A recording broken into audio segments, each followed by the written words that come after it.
નમસ્કાર વિદ્યાર્થી મિત્રો, કેમ છો બધા? આનંદમાં છો ને? તો વાંધો નહીં, આનંદમાં રહેવું, મહેનત કરવી, બાકી સફળતા પ્રાપ્ત થશે જ. તો લાસ્ટ લેક્ચરમાં આપણે જે તે સંયોજન આપેલું હોય એમાં તત્વોની ટકાવારી મેળવતા હતા.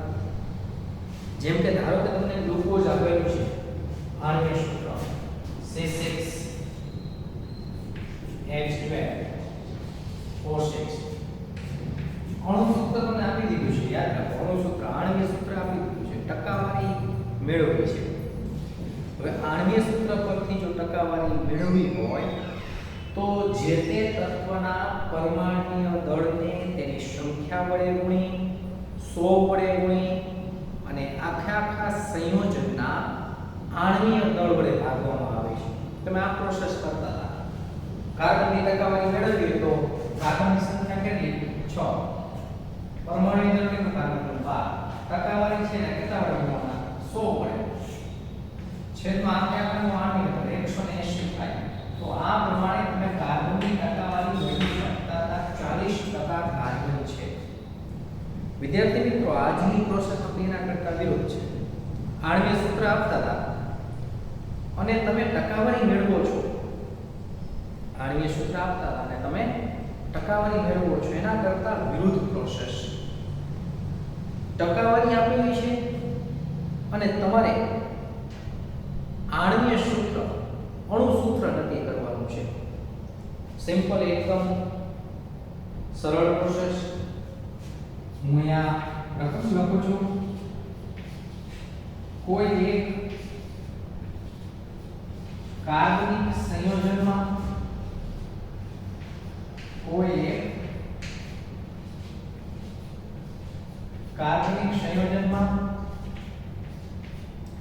કાર્બન 40%, આપણે આની વાત કરીએ. હાઇડ્રોજન 6.67%, ઓક્સિજન 53.33% હોય તો તેનું આણ્વીય સૂત્ર જણાવો. આણ્વીય સૂત્ર જણાવો. આણ્વીય દળ તમને આપી દીધું છે.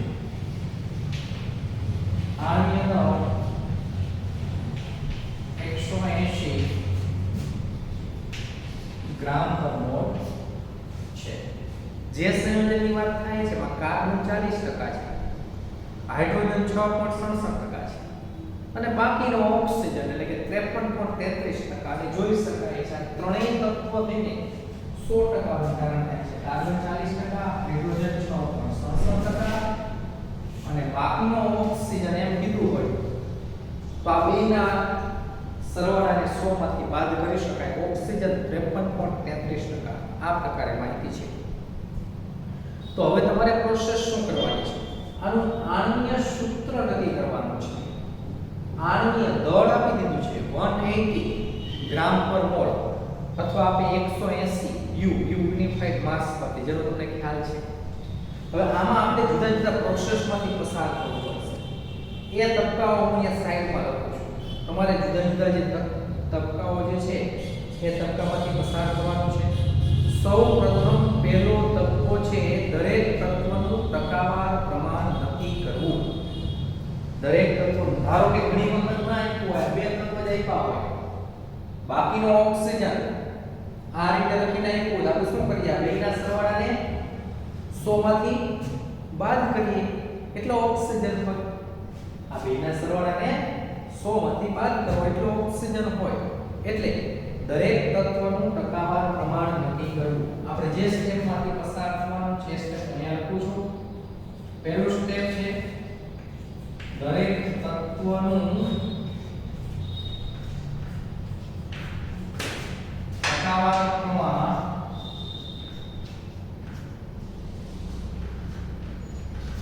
નક્કી કરવું.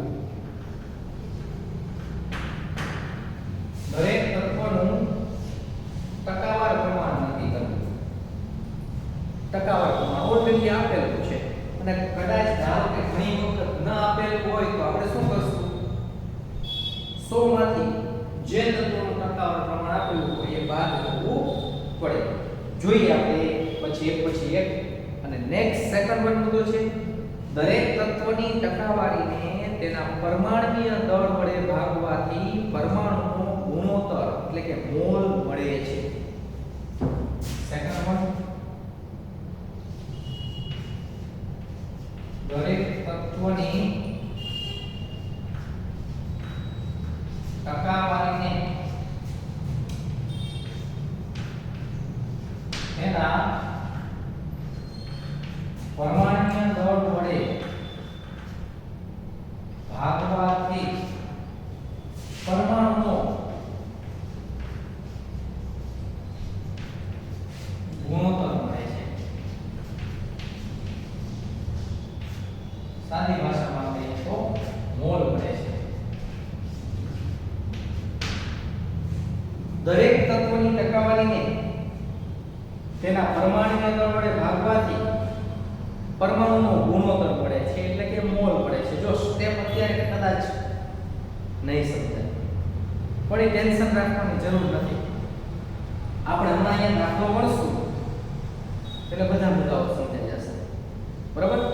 દરેક તત્વની ટકાવારીને તેના પરમાણુય દળ વડે ભાગવાથી પરમાણુનો ગુણોત્તર મળે છે. જેટલા તત્વો એટલા ગુણોત્તર મળશે. અહીંયા 3 તત્વ છે. દરેક તત્વની ટકાવારીને કાર્બનની ટકાવારી 40 છે તેને પરમાણુય દળ 12 વડે ભાગવાનું. હાઇડ્રોજનનું 6.67% પરમાણુ છે. હાઇડ્રોજનનું પરમાણુ દળ 1. ઓક્સિજનનું 53.33% છે એને એના પરમાણુ દળ વડે ભાગવાનું. બરાબર? તો સાઈડમાં અહીંયા પણ એ બાબત લખતો જાઉં છું. ટેબલ બનાવીને આપણે દાખલો ગણશું. સૌપ્રથમ તો તત્વની સંજ્ઞા. નેક્સ્ટ જે તત્વની વાત થાય છે એનું પરમાણુય દળ. જે તત્વની વાત થાય છે એનું પરમાણુય દળ. નેક્સ્ટ આપણે હમણાં કીધું ટકાવાર પ્રમાણ અથવા ટકાવારી. નેક્સ્ટ પરમાણુનો ગુણોત્તર. પરમાણુનો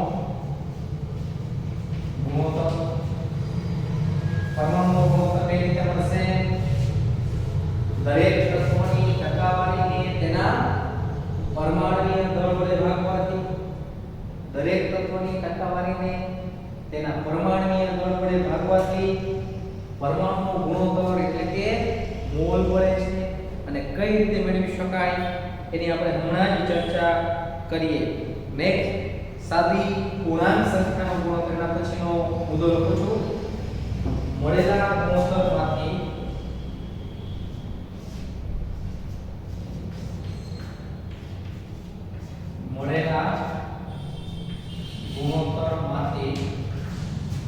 સૌથી નાના ગુણોત્તર વડે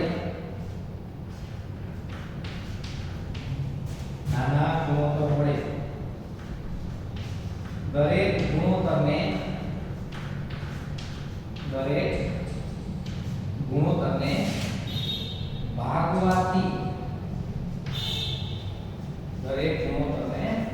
ભાગવાથી સાદી પૂર્ણાંક સંખ્યાનો ગુણોત્તર મળે છે.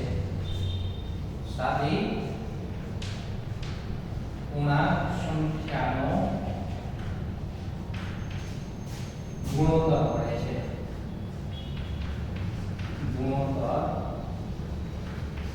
મળે છે. મીન્સ એના પછી સાદી પૂર્ણાંક સંખ્યાનો ગુણોત્તર. સાદી પૂર્ણાંક સંખ્યાનો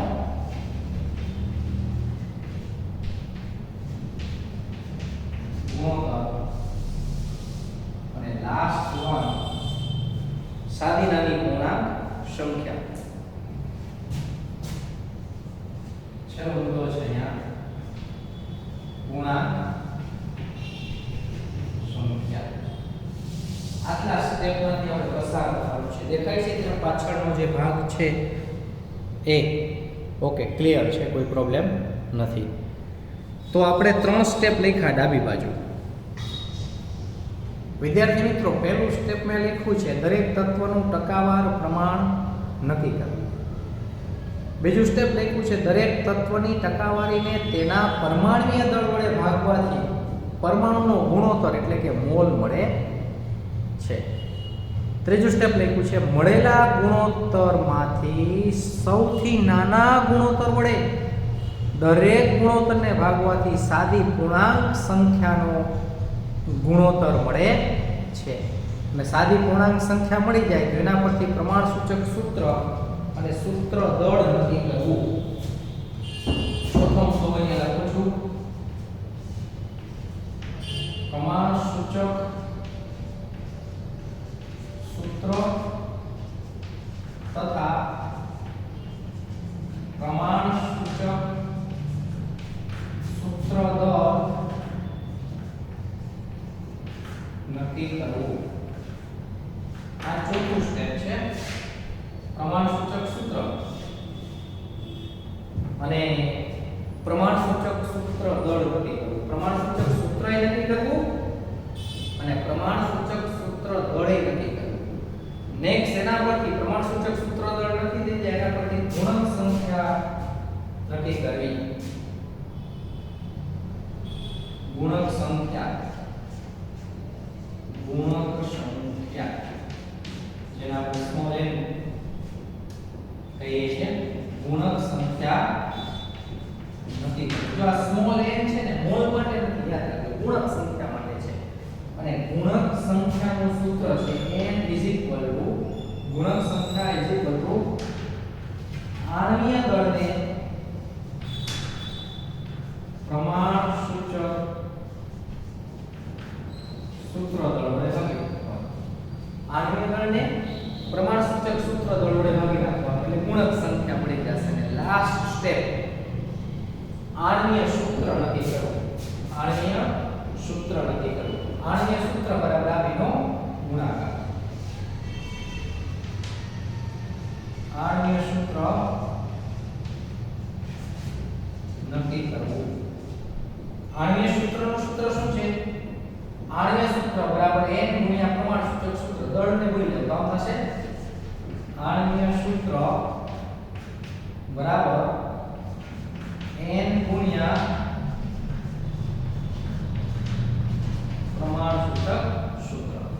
તો આટલી વિધિમાંથી આપણે પસાર થવાનું છે. અત્યારે આપણે બધા મુદ્દા લખ્યા છે. જૂની ટેક્સ્ટમાં એ આપેલા હતા, નવી ટેક્સ્ટમાં સેજ અલગ મેથડ આપેલી છે. તમે આ મેથડનો ઉપયોગ કરીને દાખલો ગણશો વધુ સરળતા રહેશે ટેબલના ફોર્મમાં. બરાબર, એટલે આપણે ટેબલના ફોર્મમાં તૈયાર કરીએ. ખૂબ સહેલો દાખલો છે, અઘરું કંઈ છે જ નહીં.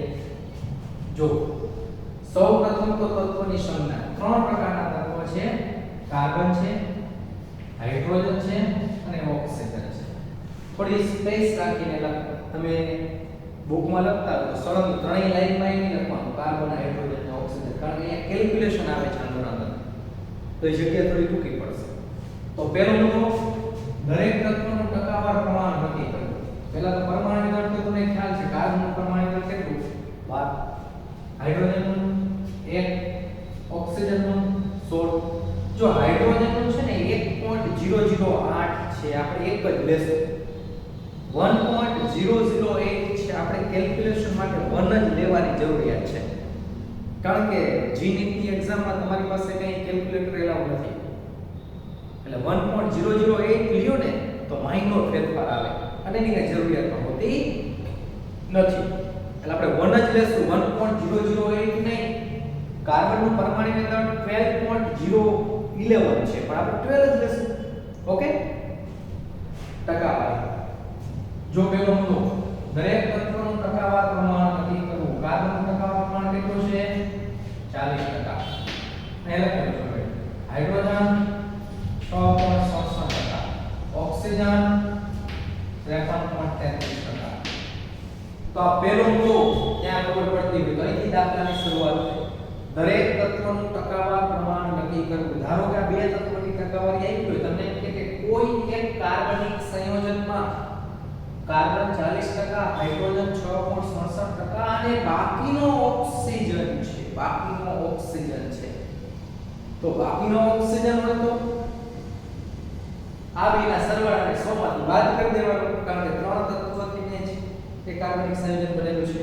અને બાકીનો ઓક્સિજન એટલે આ બેના સરવાળાને 100 માંથી બાદ કરવું પડે. ઘણી વખત આ તત્વોનું ટકાવાર પ્રમાણે ન આપેલું હોય તો આપણે સરળતાથી એ મેળવી શકીએ. એટલે પહેલો મુદ્દો લખ્યો છે દરેક તત્વનું ટકાવાર પ્રમાણ નક્કી કરવું. આ પહેલો મુદ્દો, દરેક તત્વનું ટકાવાર પ્રમાણ નક્કી કરવું. દરેક તત્વનું ટકાવાર પ્રમાણ નક્કી કરવું. બીજો મુદ્દો, દરેક તત્વની ટકાવારીને તેના પરમાણુય દળ વડે ભાગવાથી. ક્રોસમાં નહીં, દરેક તત્વની ટકાવારીને, દાખલા તરીકે કાર્બનની ટકાવારી છે 40, એને 12 વડે ભાગવાનું છે. 6.67 એને કેટલા વડે ભાગવાનું છે? 1 વડે. 53.33 એને તમારે કેટલા વડે ભાગવાનું છે? 16 વડે. સિમ્પલ, એકદમ સરળ, કઈ પ્રોબ્લેમ થાય એવું છે જ નહીં. દરેક તત્વની ટકાવારીને તેના પરમાણુય દળ વડે ભાગવાથી સાદી પૂર્ણાંક સંખ્યાનો ગુણોત્તર મળે છે. આ પરમાણુનો ગુણોત્તર, સાદી પૂર્ણાંક સંખ્યાનો ગુણોત્તર મળે છે. બરાબર? સાદી પૂર્ણાંક સંખ્યાનો ગુણોત્તર મળે છે. ફરીથી જો સમજણ પડી હોય તો દરેક તત્વની ટકાવારીને તેના પરમાણુય દળ વડે ભાગવાથી, દરેક તત્વની ટકાવારીને તેના પરમાણુય દળ વડે ભાગવાથી સાદી પૂર્ણાંક સંખ્યાનો ગુણોત્તર મળે છે. એટલે આ બીજું સ્ટેપ છે, સેકન્ડ વન સ્ટેપ. આ બીજું સ્ટેપ છે. 40 ને 12 વડે ભાગશો તો 3.33 આવશે. 3.33 આવે છે. પોઈન્ટ પછીના મેક્સિમમ 2 આંક લેવાના, વધારે આંક લેવાની કોઈ જરૂર નથી. બરાબર? 6.67 ને 1 વડે ભાગો તો કેટલા આવે? 6.67 6.67. 53.33 ને 16 વડે ભાગો તો કેટલા આવે? 3.33. તો દરેક તત્વની ટકાવારીને તેના પરમાણુય દળ વડે ભાગવાથી પરમાણુનો ગુણોત્તર મળે છે. સાદી પૂર્ણાંક સંખ્યાનો ગુણોત્તર મળે છે. આ થર્ડ વન સ્ટેપ થયો. બરાબર? સોરી, પરમાણુનો ગુણોત્તર મળે છે. એટલે આ બીજું સ્ટેપ થયું, સેકન્ડ સ્ટેપ. દરેક તત્વની ટકાવારીને તેના પરમાણુય દળ વડે ભાગવાથી પરમાણુનો ગુણોત્તર મળે છે. એટલે કે આ મોલ મળ્યા. એનો અર્થ એટલે કે કાર્બન 3.33 મોલ, હાઇડ્રોજન ત્યારે 6.67 મોલ અને ઓક્સિજન ત્યારે 3.33 મોલ છે. થર્ડ વન, ત્રીજું સ્ટેપ જો વાંચશો તો ખબર પડી જશે. મળેલા ગુણોત્તરમાંથી આ ત્રણ ગુણોત્તર મળ્યા છે, 1 2 and 3. મળેલા ગુણોત્તરમાંથી સૌથી નાના ગુણોત્તર વડે, સૌથી નાના ગુણોત્તર 3.33 કહેવાય. બે જગ્યાએ સરખો છે. ધારો કે ત્રણેય જુદા જુદા આવતા હોય, એક 1.5 આવતો હોય, બીજો 2.3 આવતો હોય, ત્રીજો 4.8 આવતો હોય, આવું આવતો તો 1.5 સૌથી નાનો ગુણોત્તર કહેવાય. સૌથી નાના ગુણોત્તર વડે દરેક ગુણોત્તરને ભાગવાથી સાદી પૂર્ણાંક સંખ્યાનો ગુણોત્તર મળે છે. આ રહ્યો સાદી પૂર્ણાંક સંખ્યાનો ગુણોત્તર. સાદી પૂર્ણાંક સંખ્યાનો ગુણોત્તર જોતો હોય તો જેટલા ગુણોત્તર આવ્યા હોય એમાં સૌથી નાના ગુણોત્તર વડે દરેક ગુણોત્તરને ભાગવાના છે. મૂળ સંખ્યા 3.33, સૌથી નાનો ગુણોત્તર પણ 3.33 એટલે 1 આવશે. 6.67 નાનો ગુણોત્તર 3.33 એટલે આવશે 2.001 આવું સમથિંગ આવશે. બરાબર? નેક્સ્ટ 3.33 મૂળ ગુણોત્તર અને સૌથી નાનો ગુણોત્તર 3.33 તો આ જવાબ પણ 1 આવશે. તો આવા સાદી પૂર્ણાંક સંખ્યાનો ગુણોત્તર આને તમારે નજીકની પૂર્ણાંક સંખ્યામાં કન્વર્ટ કરી નાખવાનું છે. આની નજીકની પૂર્ણાંક સંખ્યા કઈ કહેવાય? 1. આની નજીકની પૂર્ણાંક સંખ્યા 2. આની નજીકની પૂર્ણાંક સંખ્યા 1. તો આજે કે પ્રમાણ સૂચક સૂત્ર આવ્યું કાર્બનની સંખ્યા 1 હાઇડ્રોજનની સંખ્યા 2 અને ઓક્સિજનની સંખ્યા 1 પ્રમાણ સૂચક સૂત્ર ચોથો સ્ટેપ જો પ્રમાણ સૂચક સૂત્ર તથા પ્રમાણ સૂચક સૂત્ર દળ નક્કી કરો તો આ ત્રીજું સ્ટેપ થર્ડ વન બરાબર આ થર્ડ વન સાદી પૂર્ણાંક સંખ્યાનો ગુણોત્તર મળે છે થર્ડ વન સ્ટેપ ચોથા સ્ટેપમાં શું નક્કી કરવાનું છે તમારે પ્રમાણ સૂચક સૂત્ર અને પ્રમાણ સૂચક સૂત્ર દળ નક્કી કરવાનું છે ચોથું સ્ટેપ તો પ્રમાણ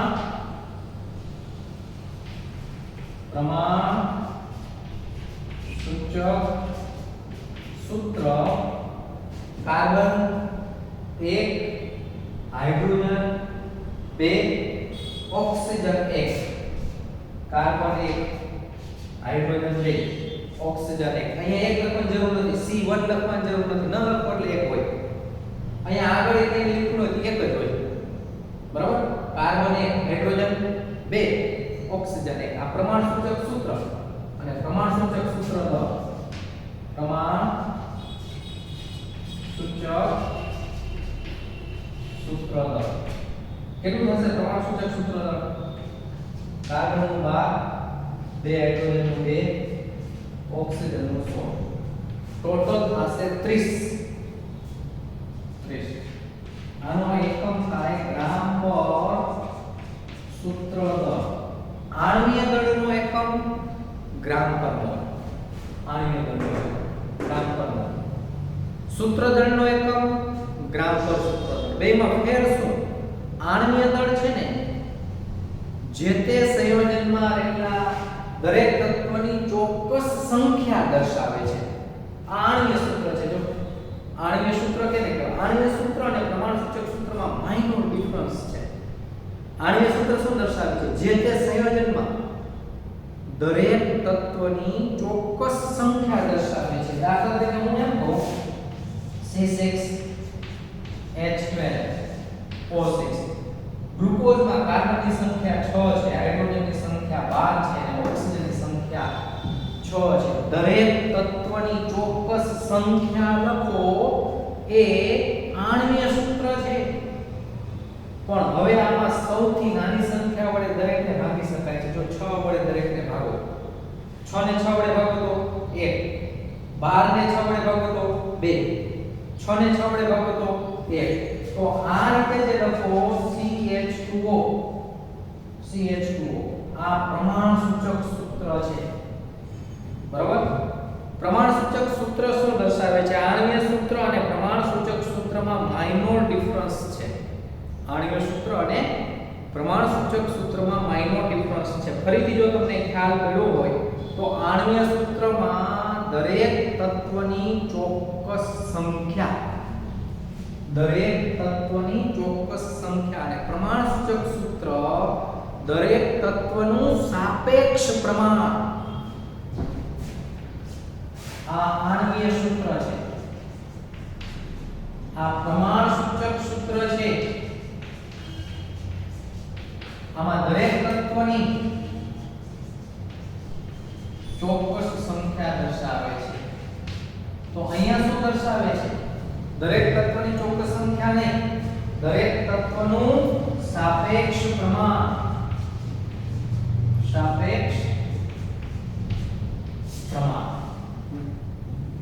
ઓકે તો આ ચોથા સ્ટેપ સુધી પહોંચ્યા ફરીથી પહેલું સ્ટેપ દરેક તત્વનું ટકાવાર પ્રમાણ નક્કી કરવું આ પહેલું ટકાવાર પ્રમાણ નક્કી કરવું બીજું દરેક તત્વની ટકાવારીને તેના જ પરમાણ્વીય દળ વડે ભાગવાથી પરમાણુનો ગુણોત્તર મળે છે દરેક તત્વની ટકાવારીને તેના જ પરમાણ્વીય દળ વડે ભાગવાથી પરમાણુનો ગુણોત્તર મળે છે ત્રીજું સ્ટેપ મળેલા ગુણોત્તરમાંથી સૌથી નાના ગુણોત્તર વડે દરેક ગુણોત્તરને ભાગવાથી સાદી નાની પૂર્ણાંક સંખ્યાનો ગુણોત્તર મળે છે એટલે જે નાનું હોય એને આપણે બધાને ભાગી નાખવાનું આ તો બે સમાન હતા ઘણી વખત ધારો કે અહીંયા 3 હોત તો 3 પણ 33 ને 3 વડે 6 પણ 67 ને 3 વડે અને 3 ને 3 વડે તો સાદી પૂર્ણાંક સંખ્યાનો ગુણોત્તર એટલે કે સાદી પૂર્ણાંક સંખ્યા મળશે.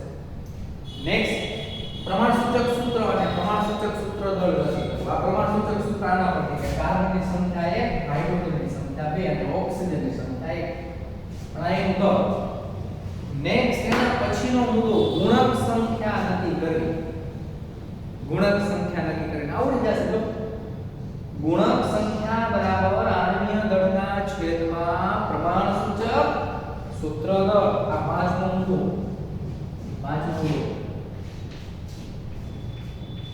ગુણક સંખ્યા એટલે કે n બરાબર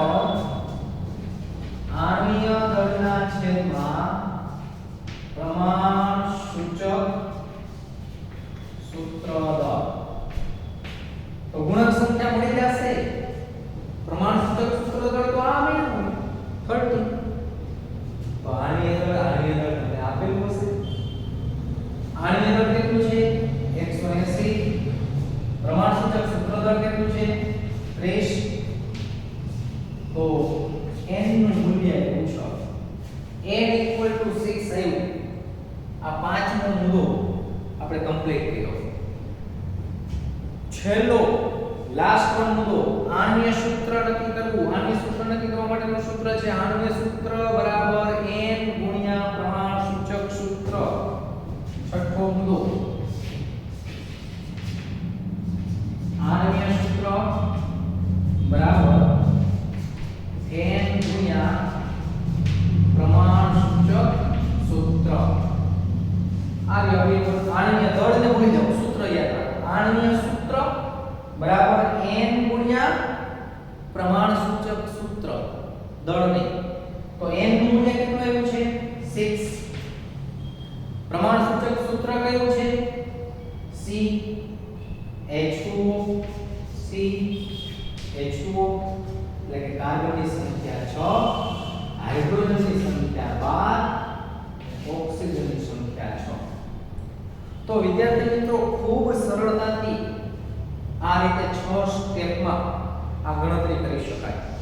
તમારે હોમવર્કમાં આ 6 મુદ્દાઓ 2-3 વખત વાંચવાના છે અને 2 વખત લખવાના છે. 6 મુદ્દાઓ જાજુ નથી હોમવર્ક. 6 મુદ્દા લખતા કે વાર ના લાગે, પણ ખાલી લખવાના નથી, વાંચી યાદ રાખીને લખવાના છે. એ 6 મુદ્દાને અહીંયા એક રીતે કર્યા. આ પહેલો મુદ્દો, આ બીજો મુદ્દો, આ ત્રીજો મુદ્દો. 3 મુદ્દા ત્યાં છે. આ ચોથો મુદ્દો પ્રમાણસૂચક સૂત્ર અને પ્રમાણસૂચક સૂત્ર દળ નથી કહ્યું. પાંચમો મુદ્દો ગુણક સંખ્યા નથી કહ્યું. અને છઠ્ઠો મુદ્દો આણ્વીય સૂત્ર નથી કહ્યું.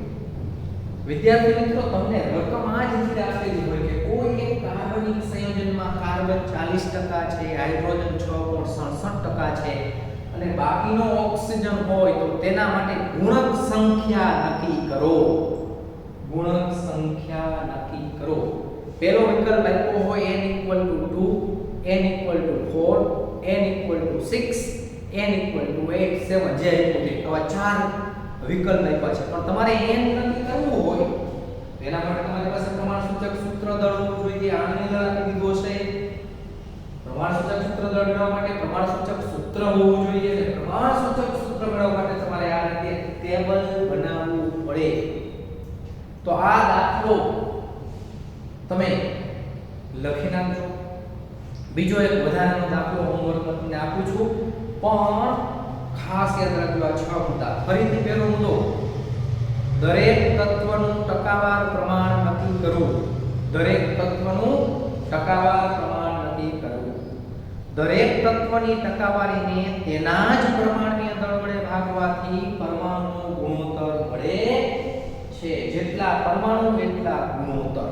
4 પરમાણુ હોય તો 4 ગુણોત્તર મળે. મળેલા ગુણોત્તરમાંથી 3 ગુણોત્તર મળ્યા છે. મળેલા ગુણોત્તરમાંથી સૌથી નાના ગુણોત્તર વડે દરેક ગુણોત્તરને ભાગવાથી પૂર્ણાંક સંખ્યા, સાદી પૂર્ણાંક સંખ્યાનો ગુણોત્તર મળે છે. પર નજીકના પૂર્ણાંકમાં કન્વર્ટ કરી નાખવાની. ધારો કે ઘણા પાસે અપૂર્ણાંકમાં આવતું 1.5 આવે તો જોશું આપણે બધા 1.5 આવે તો એકેય ન લઈ શકાય અને બેય ન લઈ શકાય. તો શું કરવું એ પ્રકારના દાખલાઓ હું તમને ગણાવીશ. પણ અત્યારે એની ચર્ચા કરતા નથી. નેક્સ્ટ પ્રમાણસૂચક સૂત્ર કાર્બન એક હાઇડ્રોજન બે ઓક્સિજન એક અને પ્રમાણસૂચક સૂત્ર દળ નક્કી કરવું. નેક્સ્ટ ગુણક સંખ્યા નક્કી કરવી અને નેક્સ્ટ આણ્વીય સૂત્ર નક્કી કરવું. આટલા મુદ્દાઓમાંથી આપણે પસાર થવાનું છે. તો એક વખત વ્યવસ્થિત સ્ક્રીનશોટ લઈ લ્યો. મેં ડાબી બાજુ આણ્વીય સૂત્ર અને પ્રમાણસૂચક સૂત્રનો ડિફરન્સ આપેલો છે. આણ્વીય સૂત્ર એટલે જે તે સંયોજનમાં રહેલા દરેક તત્વની ચોક્કસ સંખ્યાને આણ્વીય સૂત્ર કહે છે. અને પ્રમાણસૂચક સૂત્ર એટલે સંયોજનમાં રહેલા તત્વોની સાપેક્ષ સંખ્યાને સાપેક્ષ પ્રમાણને 1:2:1 દાખલા તરીકે, તો એનું પ્રમાણસૂચક સૂત્ર છે. કોઈ પણ બે જુદા જુદા સંયોજનોના આણ્વીય સૂત્ર ક્યારેય સમાન ન હોય. જુદા જુદા સંયોજનોના એટલે આણ્વીય સૂત્ર બંધારણીય સૂત્ર સમાન ન હોય. બંધારણમાં તો ફેર પડતો જ હશે. આણ્વીય સૂત્ર ઘણી વખત સરખા હોય. દાખલા તરીકે ગ્લુકોઝ અને ફ્રુક્ટોઝ આણ્વીય સૂત્ર સરખા છે, પણ બંધારણીય સૂત્ર એનું અલગ પડશે. પ્રમાણસૂચક સૂત્ર સમાન હોઈ શકે, પણ એની આપણે અત્યારે કંઈ ચર્ચા કરતા નથી. આણ્વીય સૂત્ર અને આણ્વીય દળ સમાન, આણ્વીય સૂત્ર અને બંધારણ સમાન હોઈ શકે નહીં. પ્રમાણસૂચક સૂત્ર સમાન હોઈ શકે.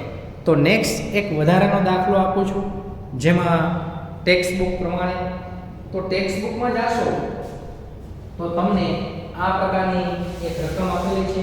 કોઈ એક કાર્બનિક સંયોજનમાં આ ભાગને દૂર કરી નાખું છું. આ ભાગને આપણે દૂર કરી નાખીએ. ઓકે, કોઈ એક કાર્બનિક સંયોજનમાં કાર્બન 54.55%.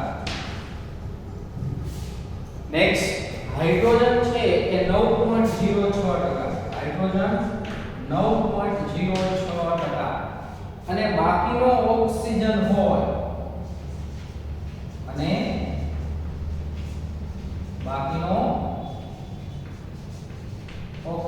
હોય તો તેનું આણ્વીય સૂત્ર જણાવો.